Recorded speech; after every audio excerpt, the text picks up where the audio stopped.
I'm arguing because I'm talking to you right now. I want to know what you're saying. I don't give a about your book. I don't care about your book. I just want to hear what you're saying to me right now. So here, listen. Okay, sorry. You're getting a little upset. I'm this telling you, I'm not communications getting course upset. you talk about in college, you probably haven't learned very much about like how to publicly speak effectively. First rule of communication: don't swear at the person you're talking to. I'm not swearing at you. Tensions explode right here.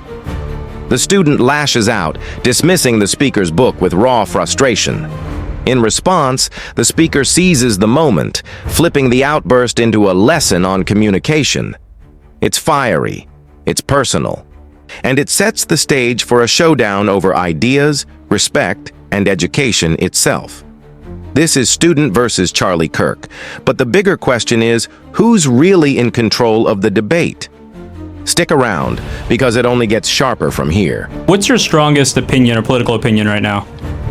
My strongest? Yeah, because I'm kind of here to debate you, so I kind of want to hear what your I want to hear what your biggest gun is. Well, let's do it this way. Why don't you tell me something and we can... I have lots of opinions. So. Awesome. All right. I don't think college is a scam. So okay. And I mean, I don't know if you agree with that, but it's on all your shirts, so I would assume you agree with that. I did write a book. So how about this? What would you say is a scam? I mean, I feel like it's kind of on you to tell me what the scam is because you're making the claim here, right? Define what a scam. Can we agree on what a scam is? Can you give me a definition first? Because you're the one making the claim. How about if 40% of your customers don't get the product? Sure. Is that a scam?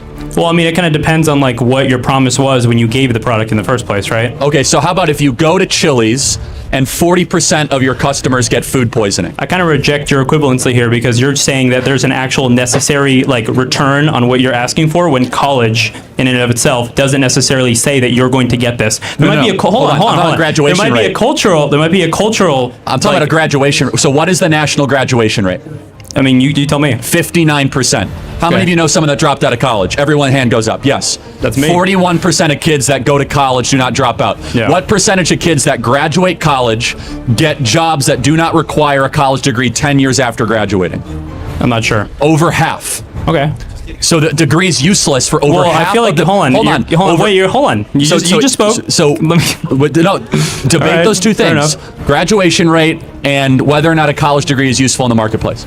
Well, I mean, you're kind of saying that like because people aren't or like they're not, I guess, using their degree 10 years from like when they got it, that necessarily means that like college is useless. But you're kind of like forgetting, like if I do a job, right, like any of the people working here, right, they work for you maybe 2 years, work at Turning Point, right, they take skills that they learn with them to a new job. So not necessarily that they are using everything they learned at this job and then taking it to the next one. They could be just like doing something completely different. So you could say that maybe their work here was useless, but you probably wouldn't think that, right? I think it's kind of the same thing with college, except that like you might not necessarily use your degree, but you're using skills that you got at college for your next job. So it doesn't necessarily mean that you have to use it in the future. I want to make sure you're understanding what I'm saying. The job that they get does not require them to have a degree, so they could have gotten that job out of high school. Sure, but like so they could have got the skills without the $100,000 in debt. You're kind of like skipping the midpoint here, right? Because like if you learn something and then don't necessarily like use it at your next job, that doesn't necessarily mean what you learned before was like useless. Okay, so I think you're predicating this on like that college has to be something that you use in the future, right? The vast majority of students that enter college, what do you think they learn that is most useful in the marketplace? Oh, that's a great question. There's so many things that you can use. You have interpersonal people skills. You have the ability to speak. You have communication classes where you learn how to make a speech, like I'm doing right now. So you think is college a scam, or is it still valuable? The student challenges the claim directly, pressing for definitions and evidence. The speaker fires back with statistics on graduation rates and job markets, painting higher education as overpriced and under-delivering. But notice the contradiction. College doesn't guarantee jobs, yet students argue its true value lies in skills, experience, and growth.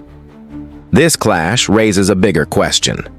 Should college be judged by diplomas and paychecks, or by the intangible lessons it teaches?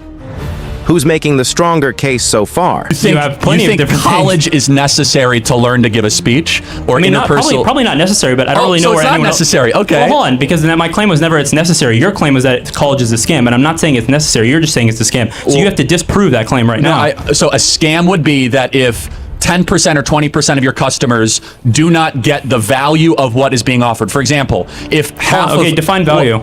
the promise that is guaranteed. So, for What's example, the promise? Tell me the promise. The promise for you go to Cal State Fullerton's website. It says achieve greatness. So you can't achieve. So Hold like, on, what? They're scamming people because they're not achieving greatness. If you're going to interrupt me like every 10 seconds, Okay, this is not much of a dialogue. All right, that's fair enough. It's more of like a prosecution. Okay, I got you. That's fine. I'm happy to. No. Whichever speed you want to go. You're right. I'm sorry. So you go to the website. It says achieve greatness to prepare students for the 21st century and an ever-evolving job market. According to statistics, half of graduates from this university will end up getting jobs of which they never had to go to college in the first place. They never had to get the piece of paper. They never had to go into debt, and they never had to spend 4 years here. If you went to United Airlines, if you went to a bank, and 10, 20, 30% of their promises were a lot different, or what they deliver were different than the promises of what they say, we would shut them down as a scam and saying they're lying to their customers. In fact, we do this all the time. We do this to websites that say, hey, take this pill and this supplement and you're going to be XYZ stronger. You're going to lose all this weight. We shut down industries all the time for misleading their customers. So for example, my question for this, when you guys enrolled at this university, did you know that if you're studying sociology, more likely than not, you're going to end up in a job market where that piece of paper is not actually a factor in future employment? Was that part of when you signed up here? Did you know that? Most people don't. I mean, personally, I did. Okay, well then you're an informed consumer. I'm gonna. So, I guess like what you're making this claim off of is that like college makes a promise, right? That you are going to be able to use your certificate that you get from the school in your future job, right? That's the claim that you're making from what I'm aware. One of several. Right? I wrote a whole book about why it's a scam. But I'm just talking about what you're saying in front of me, That's right? correct. So there's a promise made to a consumer, a big amount of money borrowed, sure, and that promise is not fulfilled far too often. I would say 30 to 40% of the time minimum, 50 to 60% of the time. Okay, so what you're saying right now is, because I asked you, I said, where do they specifically say that you are guaranteed a job, right? Because that's what you're saying. Hold on, it's embedded in the experience. Anyone, is somebody here because they think their life is going to be worse because they go to college? Definitely not. Okay, the expectation of borrowing hundreds of thousands of dollars, tens of thousands of dollars, potentially hundreds of thousands of dollars, is I'm betting on myself to enrich my future. That's the whole idea why they're here. Yeah. Okay, so it's not as if you walk around, you're like, well, it's a risk. Here at college, take, North African lesbian poetry and spend all this time here, learning why men can give birth. No, the idea is that I'm going to suck it up and go through these classes of the 4 most important years of my life where I have energy and I have passion,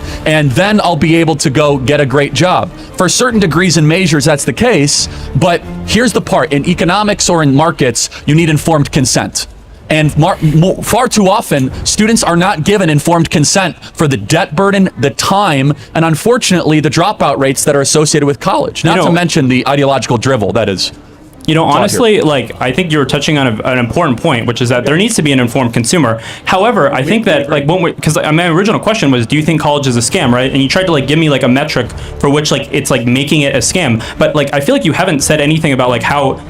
college doesn't promise you that you're going to get a job. So that's not like anything. So I feel like fair enough. Let me go a level deeper. You just proselytized for like 5 minutes. Come on, like, can I get a turn to speak? But let me ask a question. How many of you are forced to take classes that are a waste of time that you do not want to have to take?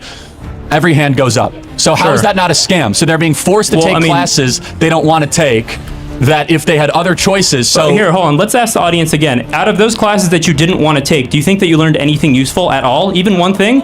You learned nothing useful. Hold on. You guys learned nothing useful from even a class that you didn't like. Come on. Really? So come on. It has to be something. The crowd is against you, man. So well, I mean, I'm hearing a lot of yeses and no's. So I feel like it's kind of mixed right now. Yes, but hold on. So maybe you might have learned something, to your point. Yeah. Could you have learned that from watching YouTube videos or reading books, or not having to go tens of thousands of dollars into debt? You definitely might have. But listen, you're an employer, right? If you're an employer, we employ 400 people. If you're an employer, right, and you're looking for an accountant, right, you can take someone who is completely, and this is probably a pretty common talking point, but I kind of want to see what you say to it. You can take someone who is self-taught, right, has like their own credentials, and I'm sure you would interview them, right? You have 100 applicants, right?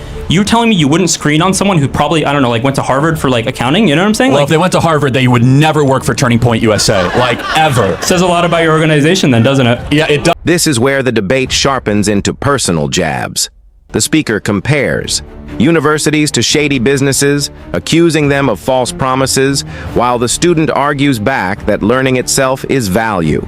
The discussion twists into employers, credentials, and even Harvard, before the student lands a stinging line about The speaker's organization. What started as economics is now pride, identity, and reputation. The tension is unmistakable. Do you think this argument is still about college, or has it turned into a test of egos? Yeah, it does. We don't have any sort of weight for credentialing. So let me just hear your point. So like, what you're saying is like someone could be overqualified based on the degree that you think is worthless, right?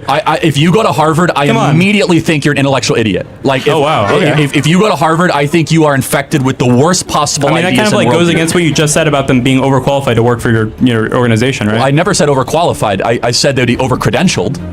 There's a big difference in qualification and credentialing. Well, I mean, you just talked about how you can get a credential outside of school, but in this case, someone could be you can get wisdom and intelligence outside of school. Oh, okay, that's a good one. But you don't have to get a credential outside of school. Wisdom and intelligence. So there's a big difference. Yeah. Wisdom is the knowledge of things that don't change. Intelligence is the knowledge of things that do change. Okay. Intelligence is the processing power that allows you to find wisdom and factual knowledge. But to your point, so if there were applicants, we don't require college degrees for our applicants at Turning Point USA. But you say the accountant thing. The vast majority of kids that go to college are not becoming accountants, lawyers, doctors. Okay, hold on, but so they're not. Hold on, wait, but you're agreeing with me, right? You think that it's important that someone has a credential to do an accounting job, right? But that, of course. But okay, so hold on, wait. So that's we agree with that, right? a sliver of the reason why people go to college. Hold on. You don't. I'm not talking about a sliver. You said college is a scam, right? I do. The I'm holding you to that. You said college is a scam, right? Yes. And your own value criteria was that people couldn't get a job out of college, and you're literally saying that you can get a job out of college for being an accountant. Let me make the shirt even more specific. Okay. College in its current form that affects the majority of students at the majority of colleges, not counting the sliver cases of doctors, nurses, lawyers, accountants that are able to avoid left-wing parasitic ideology, is a scam. So like the majority of people that come out of college. But that doesn't make a good T-shirt, man. All right, fair enough. I mean, I can do my own little like conservative ideologies, like making everyone like go back to like trad, like traditionalism, like 7th century, like I can do that too. Like, but we're not actually having a discussion if you just keep throwing buzzwords in here. So let me ask you this: so when you say college is a scam, right? I gave you the longer explanation. Yeah, you gave me the longer explanation, nuanced, right? Yeah. But you kind of conceded already that parts of college are not a scam, right? Well, it depends what you. Again, but the parts that are you to read my book. But the parts that I'm not going to read your book. Listen, I'm talking to you. Then you're not arguing in faith. Come on, listen. I'm talking to you right now. I want to know what you're saying. I don't give a about your book. I don't care about your book. I just want to hear what you're saying to me right now. So here, listen. Okay, sorry. You're getting a little upset. I'm this telling you, I'm not communications getting course upset. you talk about in college, you probably haven't learned very much about like how to publicly speak effectively. First rule of communication: don't swear at the person you're talking to, and don't get really upset. I'm not swearing at you. So you're kind of proving the point that college is a scam, kind of by you making a fool of yourself in front of everybody. So you should go demand your money back from that communications professor. So what I'm trying to get at right here is, did they teach you to swear at people you talk to? You said that college is a scam, right? Yeah. And we found a criteria in which college isn't a scam. Right? Hold on. So again, I'm happy to direct you to my 300-page piece of literature where I dive into, with necessary exceptions, but even if you go to become an accountant, there's a cost to that. There's an ideological cost, there's a time cost, there's a financial cost, and that's if you are able to avoid the inevitable indoctrination. A lot of other people want to ask questions. I appreciate your time. Thank you so much. Well, I'll just say to the audience out there, remember, your degree isn't useless. You're learning something really important here. Even if you don't use it in your immediate future, I promise you're not going to regret your experience here. So thank you, guys. Thank you. Okay. Thank you. Yeah. I couldn't disagree more. The finale brings the clash full circle.